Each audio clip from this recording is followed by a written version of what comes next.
este caso del CMP, y el sensor inductivo es del sensor CKP. ¿Sí? A la final, el principio de las mediciones en ambos va a ser parecido, no hay mucha diferencia. Entonces aquí yo puedo distinguir un sensor inductivo, cómo lo voy a medir, y un sensor de efecto Hall, cómo lo voy a medir. ¿Sí? Rápidamente. Ok. Ahora, lo que vamos a hacer es, lógicamente, para estos dos sensores, si yo tengo un sensor inductivo, yo tengo que utilizar un osciloscopio para medir, ¿sí? Si es que quiero verificar la señal. Cuando yo pongo un multímetro aquí, y yo puedo en este caso encender el motor y comenzar en este caso a hacer la medición. Si yo pongo un multímetro y puedo poner el multímetro en corriente alterna para poder sacar los datos, no voy a medir mucha información, no voy a levantar mucha información verídica, ¿sí? Porque lógicamente el multímetro no está desarrollado para poder hacer esa medición. Vamos a tener un promedio, como siempre saca en este caso el multímetro, y yo puedo en este caso sacar un dato. Como pueden ver, ahí yo hice un cambio a corriente alterna, por ahí puse un valor de voltaje, pero al final ese 3.21 voltios de corriente alterna no me indica mucho, ¿sí? Tal vez me podría indicar que está generando algo el sensor, pero a medida que yo acelero, hay una variación de ese valor, y al final eso no es válido en un diagnóstico, ¿sí? Porque no es una información verídica para poder hacer el diagnóstico o determinar la falla. Entonces, lo que tengo que hacer es dos cosas. Yo puedo hacer aquí dos cosas para levantar la información y verificar el componente, ¿sí? Yo puedo verificar el tema de resistencia, ¿sí? En este caso, la resistencia del componente. Vamos a ver por acá.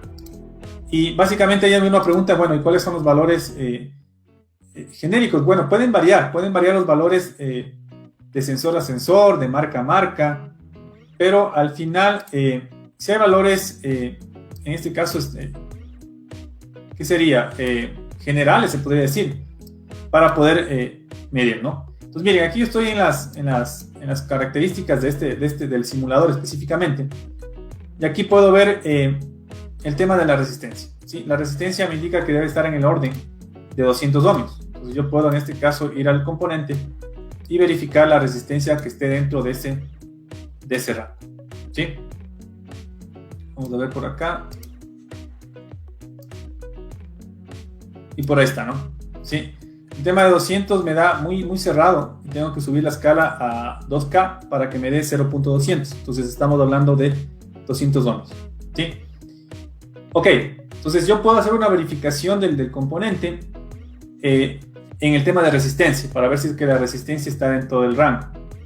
Cuando se instalan los sensores CKP y están en la polea del cigüeñal, en la rueda, en el reductor o la rueda dentada del cigüeñal, o puede ser inclusive en el volante de inercia del cigüeñal, en la parte posterior, en la caja, hay que chequear que este sensor tiene que estar a una distancia específica. No puede estar ni tan pegado ni tan lejos, ¿sí? Tiene que tener una distancia adecuada. Lógicamente eso está en la información, en el manual, en el posicionamiento. Hay que verificar que los dientes del sensor no estén rotos, ¿sí? A veces sucede que los dientes están rotos, los dientes están doblados, la polea está torcida. Entonces hay que hacer una inspección visual también. A veces tenemos fallas en la señal que genera el sensor. Y el problema no es el sensor, no es el cableado, no es la computadora. El problema es algo físico que sucedió en la polea. Al rato de armar, tal vez la echaron al piso, se golpeó, se torció, se cayeron algunos dientes, están doblados. La distancia del sensor a la polea es muy cercano, muy lejano. Existe suciedad en el contorno que está obstruyendo, tal vez en este caso, el funcionamiento adecuado del componente. Entonces hay que revisar también la parte física, eso es muy importante. Ahora, si vamos al tema de señal, miren, es una señal senoidal, es una señal de corriente, en este caso alterna, y lógicamente lo que hay que revisar ahí es, con el osciloscopio, hay que sacar la señal. Se puede sacar la señal positiva, se puede sacar la señal negativa, se puede sacar ambas señales, también funciona, y eso es básicamente, ya depende de lo que queramos gestionar, ¿de acuerdo? Pues miren, ahí vamos a ver la configuración. Incluso aquí me indica, bueno, las condiciones bajo las pruebas, el motor en relantí, medido entre el pin número 1 y masa.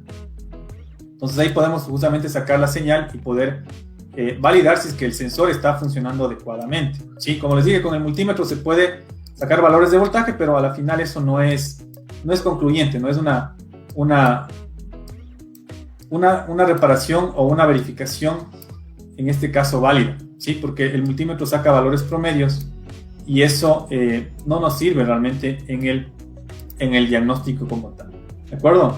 Entonces vamos a hacer el ajuste, vamos a ver por acá, es una señal rápida, entonces vamos a poner, en este caso 10 milisegundos por acá, vamos a ver,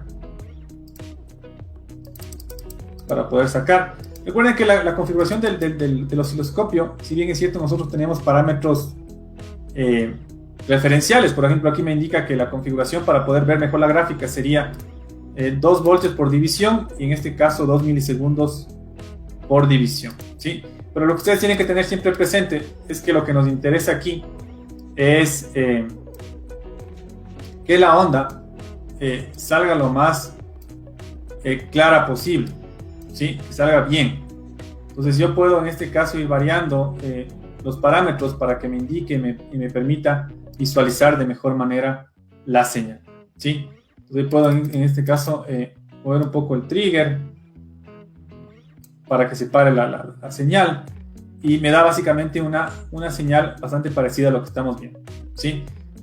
Bajo los parámetros establecidos. Entonces esa es la forma adecuada de comprobar el sensor: conectar el osciloscopio, sacar la señal y ver en este caso cómo está la gráfica de la señal, ¿sí? Entonces esto sería básicamente el procedimiento a llevar a cabo en un sensor inductivo, ¿sí? Aquí ventajosamente en el ejemplo que estamos viendo tiene 2 cables, pero si yo tuviese 3 cables aquí, yo podría verificar en el esquema eléctrico y darme cuenta si es que ese tercer cable, como lo vimos anteriormente, es un blindaje.